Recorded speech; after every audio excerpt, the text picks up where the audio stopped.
Bismillahirrahmanirrahim. Assalamualaikum warahmatullahi wabarakatuh. Saya atas nama Wardiwir Pratama dari kelas akuntansi 19C. Di sini saya akan memaparkan materi untuk bab 17, 18, dan 19 untuk mata kuliah akuntansi keperilakuan. Dan untuk menghemat waktu, langsung saja kita masuk ke dalam materi. Yang pertama, kita masuk ke bab 17 mengenai aspek teori kontingensi dalam akuntansi keperilakuan. Pengertian teori kontingensi. Teori kontingensi adalah pendekatan yang untuk mempelajari perilaku organisasi, di mana penjelasan yang diberikan adalah bagaimana faktor-faktor kontingensi seperti teknologi, budaya, dan teori eksternal mempengaruhi desain dan fungsi organisasi. Munculnya perumusan kontingensi. Ada 5. Yang pertama yaitu pengaruh hasil empiris, yang kedua efek teknologi, yang ketiga efek struktur organisasi, yang keempat efek lingkungan, dan yang kelima pengaruh teori organisasi. Adapun variabel dasar dan kontingensi dan hubungannya, terdapat 4 jenis variabel kontingensi yang terdiri atas yang pertama yaitu variabel sosial, yang kedua lingkungan, yang ketiga atribut organisasi, dan yang keempat karakteristik pengguna. Nah, berikut ini kita bisa lihat contoh kerangka kontingensi untuk menjelaskan sistem pelaporan keuangan perusahaan. Selanjutnya, isi teori kontingensi. Yang pertama yaitu studi empiris. Terdapat studi empiris dalam area akuntansi yang dengan tegas mengadopsi pendekatan kontingensi sebelum mengumpulkan data. Lebih lanjut lagi, 2 di antara dari studi utama menggunakan faktor metodologi analisis yang memandang permasalahan dalam penafsiran dan perbandingan. Penafsiran sulit dilakukan karena faktor dari variabel asli yang mendasar konsep teoritis dalam lompatan intuitif yang dibuat oleh peneliti tersebut. Dan yang kedua, perumusan teoretis.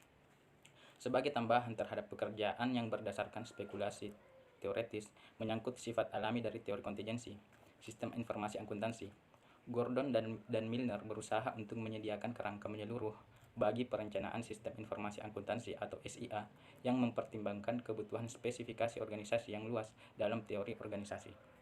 Selanjutnya, kerangka evaluasi teori kontingensi. Sistem informasi akuntansi atau SIA hanya meliputi salah satu bagian dari struktur pengendalian organisasi. Strategi pengendalian organisasi akan melibatkan pertimbangan desain organisasi, sistem informasi, manajemen, dan sistem perencanaan dan pengendalian. Tentunya hal ini mungkin terlihat sama dengan substitusi parsial yang ditandai oleh pernyataan perasaan manajer industri tertentu bahwa SIA yang digunakan dimaksudkan untuk mengatasi kelemahan dari desain organisasi. Dengan adanya kekurangan tersebut, dibentuklah teori kontingensi SIA di luar konteks dari keseluruhan paket pengendalian organisasi secara nyata. Selanjutnya, implikasi untuk riset. Yang pertama, akuntansi sebagai bagian dari sistem pengendalian. Studi efektivitas sistem informasi akuntansi manajemen berhubungan dengan studi dari berbagai mekanisme pengendalian yang digunakan oleh organisasi untuk mempengaruhi perilaku anggota mereka dan hubungan mereka dengan lingkungan eksternal. Sulit untuk memisahkan efek dari SIA dari pengendalian lainnya. Semuanya bertindak sebagai suatu paket dan harus ditaksir bersama-sama. Fakta ini memperluas lingkup tentang penyelidikan dan pengindikasian, cakupan aktivitas kendali dalam daftar penyusunan pengendalian. Dan implikasi untuk riset yang kedua yaitu efektivitas organisatoris. Penggunaan kerangka pengendalian menguatkan peran efektivitas organisasi dan perhatian pada sasaran hasil organisasi. Sasaran hasil adalah suatu bagian penting dari kerangka kontingensi, di samping satu variabel kontingensi yang mungkin memenuhi sifat alami, sistem akuntansi yang membentuk ukuran perbandingan dengan efek dalam bentuk pengendalian berbeda yang harus dievaluasi. Dalam rangka mengasosiasikan sistem akuntansi dan kontingensi tertentu harus dibuat pedoman mengenai dampak sistem akuntansi dalam membantu pencapaian organisasi. Metodologi riset. Campbell mengambil pelajaran dari riset mengenai efektivitas organisasi dan menyimpulkan bahwa pertama adalah kontraproduktif untuk mengikuti pendekatan multivariasi dalam pengembangan ukuran efektivitas.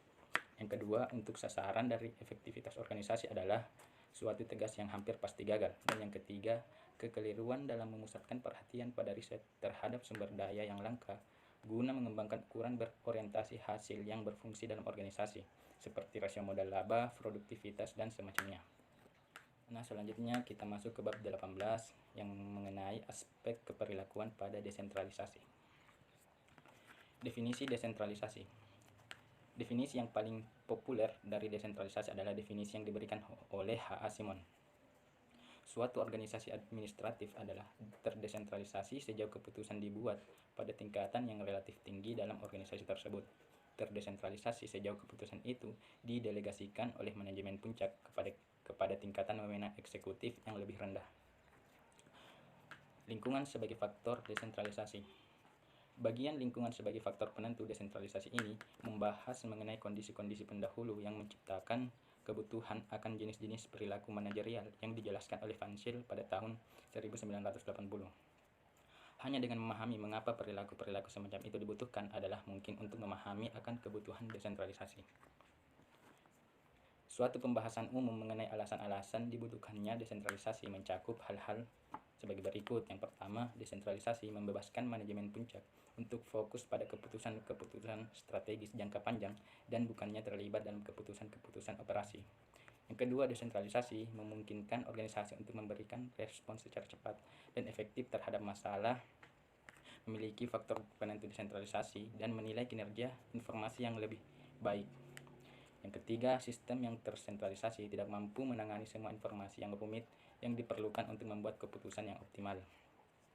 Yang keempat, desentralisasi menyediakan dasar pelatihan yang baik bagi manajemen puncak masa depan. Dan yang terakhir, desentralisasi memenuhi kebutuhan akan otonomi dan dengan demikian merupakan suatu alat motivasional yang kuat bagi para manajer.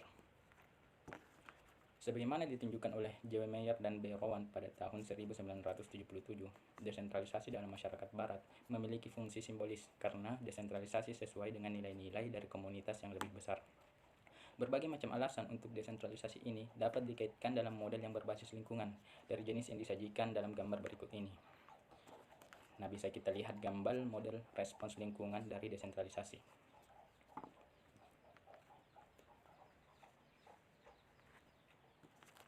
Ditinjau dari perspektif gambar di atas, desentralisasi menjadi suatu respon oleh organisasi untuk mengatasi tuntutan-tuntutan lingkungannya. Respon ini dapat dimediasikan oleh pilihan strategis sebagaimana yang diungkapkan Chandler atau dapat berdampak secara langsung sebagaimana dinyatakan oleh Aldrich dan Muller. Selanjutnya kita masuk ke bab 19 mengenai aspek keperilakuan dari prinsip akuntansi yang berterima umum. Prinsip akuntansi berterima umum. Akuntansi dipraktikkan dalam suatu kerangka yang implisit. Kerangka ini dikenal sebagai prinsip akuntansi berterima umum atau PABU. Prinsip-prinsip akuntansi yang diterima secara umum dapat menjadi syarat bagi keputusan manajer serta juga sebagai ukuran kinerjanya. Sayangnya, hal ini tidak selalu memberikan hasil yang diinginkan. Sejumlah prinsip telah menimbulkan bias sehingga justru memotivasi manajer pada lingkungan tertentu untuk mengadopsinya dengan keinginan untuk mendapatkan prinsip alternatif yang dapat mencerminkan hasil operasi dan kondisi keuangan perusahaan dengan lebih baik. Prinsip akuntansi berterima umum kecil versus prinsip akuntansi berterima umum besar. Permasalahan yang menjadi pernyataan adalah apakah memang terdapat perbedaan yang nyata antara usaha besar dan kecil serta di antara kebutuhan pengguna informasi dari usaha besar dan kecil sehingga membenarkan perbedaan dalam aturan akuntansi dalam bentuk dua PABU, yaitu PABU kecil untuk usaha kecil atau yang dikelola secara tertutup dan PABU besar untuk perusahaan besar. Berkaitan dengan perbedaan di antara pengguna, masalahnya adalah bagaimana cara untuk mengidentifikasi. Ada dua. Yang pertama, apakah terdapat perbedaan yang nyata antara kebutuhan pengguna laporan keuangan perusahaan publik dan pengguna laporan keuangan perusahaan privat. Dan yang kedua, apakah terdapat perbedaan yang nyata di antara pengguna mengenai derajat kepercayaan terhadap laporan keuangan perusahaan privat sebagai sumber informasi. Selanjutnya, kebijakan dan perubahan metode akuntansi. Pertama, perusahaan membuat perubahan metode akuntansi sebagai bagian kebijakan akuntansinya. Yang kedua, literatur akuntansi menjelaskan perubahan-perubahan dalam prinsip dan estimasi akuntansi dalam hal keinginan manajemen untuk mencapai tujuan tertentu. Dan yang ketiga, badan pengatur akuntansi telah mencoba membatasi keleluasaan manajemen dalam menggunakan perubahan metode akuntansi untuk meningkatkan atau menurunkan laba neto atau laba bersih. Kebutuhan untuk mempertimbangkan implikasi keperilakuan. Tujuan akuntansi dan profesi manajemen adalah mengeliminasi praktik yang memberatkan ini dan menciptakan sekumpulan prinsip akuntansi yang diterima secara umum yang akan memotivasi manajer untuk membuat keputusan ekonomi yang kuat. APB masuk untuk memperbaiki keputusan ini dengan memutuskan pendekatan berdasarkan metode alokasi komprehensif, tetapi hal ini dilakukan berdasarkan latar belakang pembukuan. Pertama, efek samping.